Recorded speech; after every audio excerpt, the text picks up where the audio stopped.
চলে এলাম আরও একটা মিনি ব্লগস নিয়ে বন্ধুরা। তো বাবার বাড়িতে এসেছিলাম একটু ঘুরতে, আর বাবার খুব মোমো খেতে ইচ্ছা করছিল, তাই জন্য সব কিছু সরঞ্জাম নিয়ে এসে বাবা বললো একটু সন্ধ্যাবেলা মোমো বানাতে, চিকেন মোমো। তো ওই জন্য আমিও বসে গেছি। দেখো এই যে এখানে আমি মোমো শেপ দিচ্ছিলাম বসে বসে। বেশ অনেকগুলো মোমো করেছিলাম, আর আমি ফার্স্ট টাইম স্যুপও বানিয়েছিলাম, চিকেন স্যুপ। আর স্যুপটা যা হয়েছিল না গাইস, কি বলবো, মানে পুরো একদম পারফেক্ট দোকানের মতো।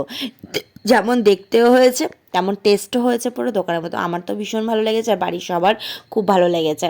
তো ওখানে দেখো এই যে স্টিম হচ্ছিল মোমোটা, দেন ওকে আমি মোমো দেখো সার্ভ করে দিয়েছি একদম সুন্দর করে, মোমো আর চিকেন স্যুপ দিয়ে। তো ও তো বললো মোটামুটি ভালোই হয়েছে। আর বাবাকেও দিয়েছিলাম, মেচকাকেও দিয়েছিলাম, সবাইকে খেতে দিয়ে দিয়েছিলাম, সবাই খাচ্ছিল ওপারে রুমে। আর এখানে মা দেখো একটু ধনেপাতারও চাটনি করছিল মোমোর সঙ্গে খাবে বলে বাবা। তারপর শেষে তো আমিও একটু খেয়ে নিচ্ছিলাম।